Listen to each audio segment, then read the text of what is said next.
Hello guys! Nandito na naman tayo sa may mahogany at dahil Sabado ngayon ay atin munang bibisitahin ulit ang ating farm. Makulimlim guys at medyo madilim dito sa lugar na ito at actually ay ang clouds ay parang nagbabadya ng pag-ulan. But anyhow, ay nandito tayo kasama natin si Kuya at susubukan natin ngayon na tibain ang ating mga saging. Susunod sa atin yung aking kasama na yung ating SK ng Calero na si Jericho at tutulong din siya sa atin ngayon. So excited akong gumising ngayong umaga, 5 o'clock pa lamang kasi pumunta tayo ng palengke at bumili tayo ng mga sako at saka lahat ng mga pangangailangan natin. It's like a start day today. Okay, see you guys.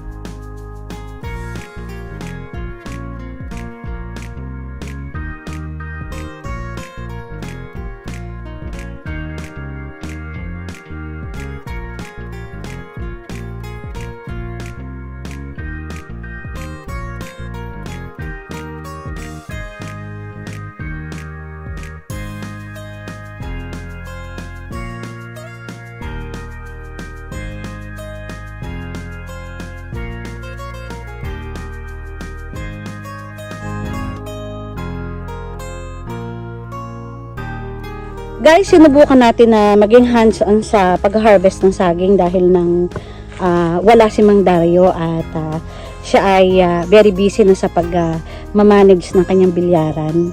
So, isang bagay at isang tip para sa mga agripreneur ay kailangan maging hands-on ka. Lahat ng bagay sa farm, although hindi ikaw ay direkta na humahawak kunyari ng pag-ano ng lupa, mga babae kayo, and you're a farm manager, napaka-importante na alam niyo ang lahat ng bagay sa farm. At itong pag-harvest ng saging na ito, hindi tayo marunong guys. Katulad niyan, first time ko na, at yung nakuha rin din nating tao, ay hindi ganun ka skillful sa pagtiba ng saging. At first time din natin. So, may nabagsak na isang lansones pero hindi naman nabali ang kanyang graph. So but anyhow at makakabawi pa rin. So yun ang iniiwasan natin guys. Kung bakit ang mga saba ay papalitan na natin ng mga pangalan. So dahil nakita ko na pag bumagyo ay medyo alanganin ang ating mga lansones ay sayang naman ang ating investment din yan. We have to protect our investment at magagawa lang natin yan kung makakalculate natin ang risk. So guys, samahan niyo ako, sunduin natin si Jericho, yung aking admin assistant, at tuturuan din natin siya na maging hands-on dito sa farm para kapag ako ay out of country or whatsoever at wala ako dito, mayroong ibang tao na nakakaalam. Okay, so guys, puntahan natin siya.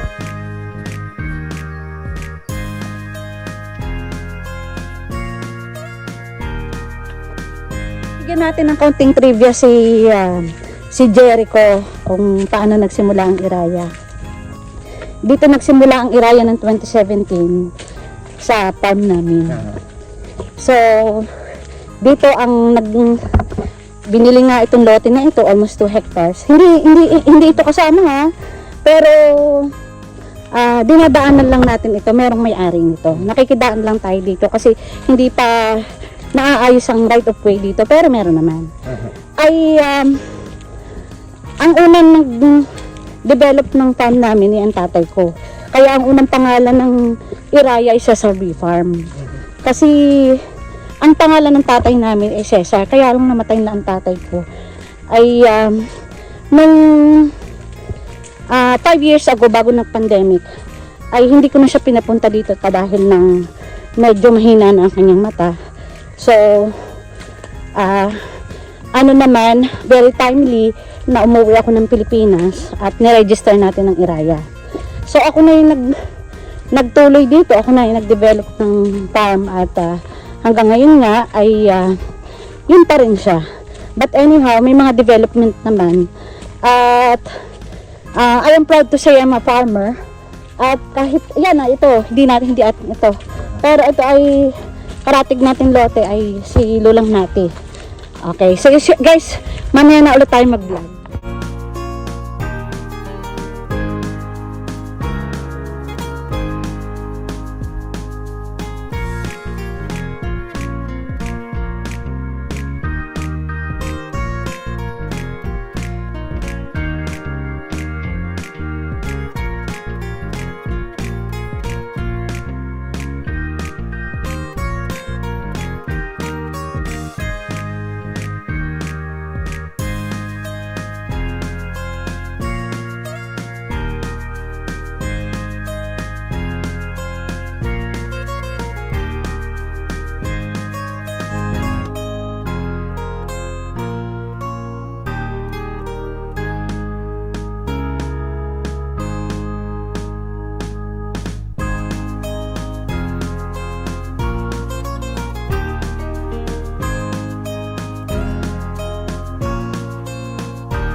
Hello guys, good morning.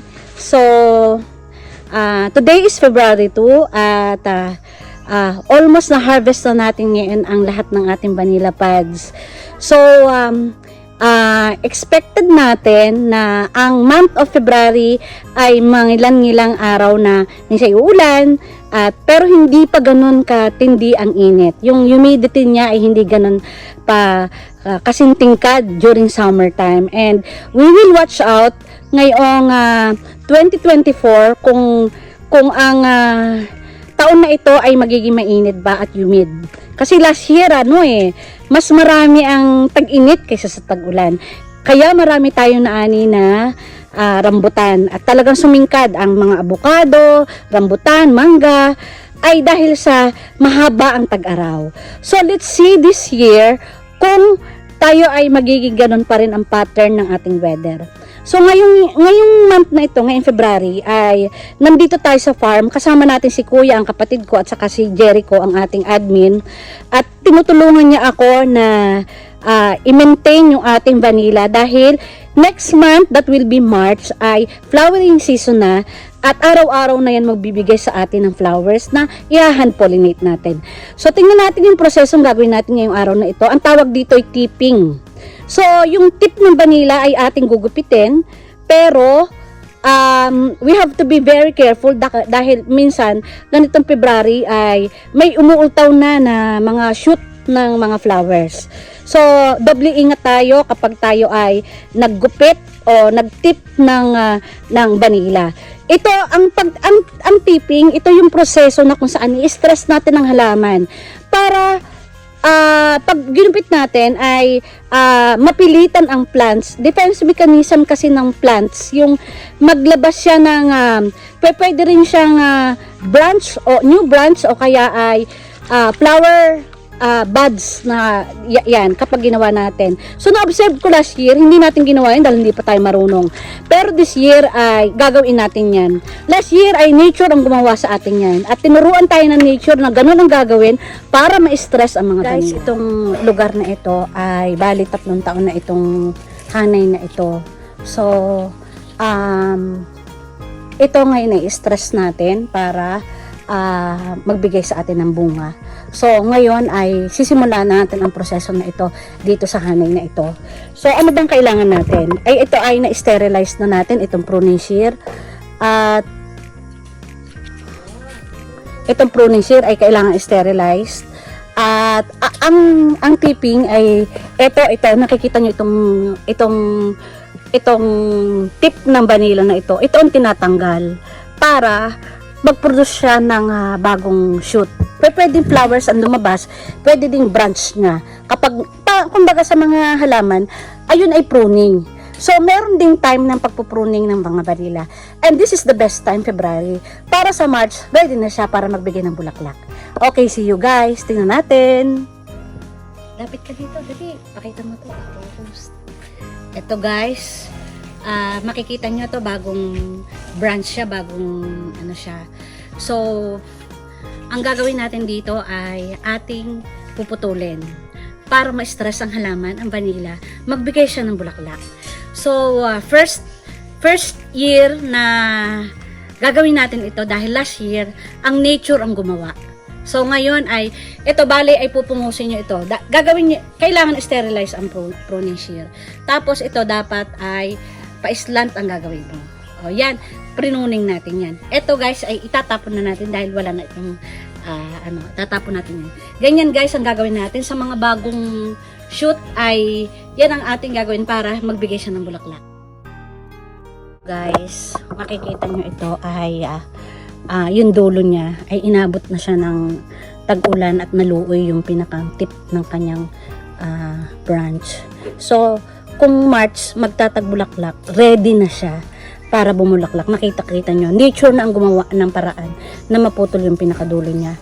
So, defense mechanism ng mga plants, ang pagre-release ng mga bulaklak kapag kaganito, ang yon. Oh, so guys, makikita nyo ito. Kita nyo ito, yan. Ready na siya para bumulaklak. Nature ang gumawa niya.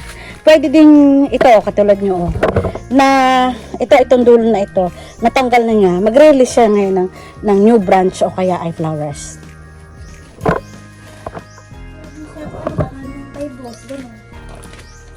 500. Tapos may pruning shear ka dyan. Pag may nakita ka na ganito, kakat mo na ha. Sakit ngayon eh. Ito. Yan.